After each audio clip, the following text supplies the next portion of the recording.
আজকে আবারও আপনাদের সামনে রান্না নিয়ে হাজির হলাম।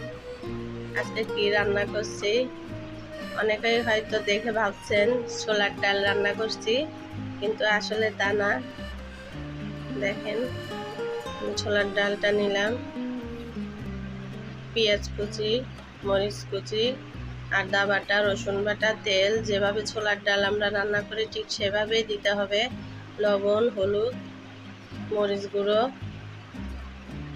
মশলা, এলাচ, দারচিনি, লবঙ্গ, গোলমরিচ সব কিছু দিয়ে কিছুক্ষণ কষিয়ে নিতে হবে। ঠিক আমরা ছোলার ডাল যেভাবে রান্না করি সেভাবেই করতে হবে। অল্প একটু পানি দিয়ে আমি এখন ডালটা সিদ্ধ করে নেব। পানি দিয়ে দিলাম। আমার ডালটা সিদ্ধ হয়ে গেছে, আমি নামিয়ে রাখছি। এখন আমি কেটে রাখা কাঁঠালগুলো দিয়ে দিচ্ছি।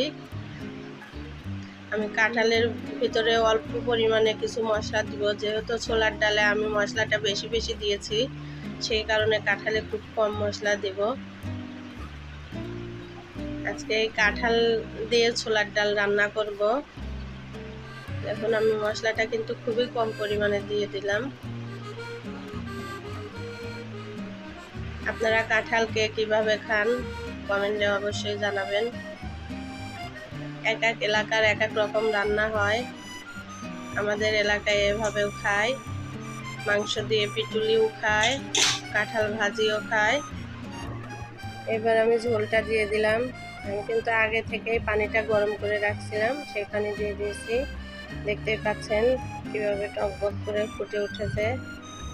বেশ কিছুক্ষণ জাল দিতে হবে। দেওয়ার পরে নামানোর আগ দিয়ে গরম মশলা গুঁড়ো দিয়ে দিতে হবে। গরম মশলা গুঁড়োটা দিতেই হবে, না হলে মজা হবে না। এবার আমি নামিয়ে ফেললাম।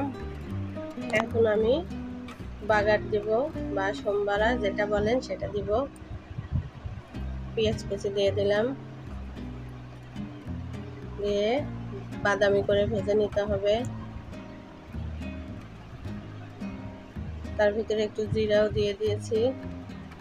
এখন সবগুলো তরকারি একসাথে ঢেলে দিলাম। এখন আমার রান্নাটি যদি ভালো লেগে থাকে অবশ্যই লাইক দিবেন, কমেন্ট করবেন। আল্লাহ হাফেজ।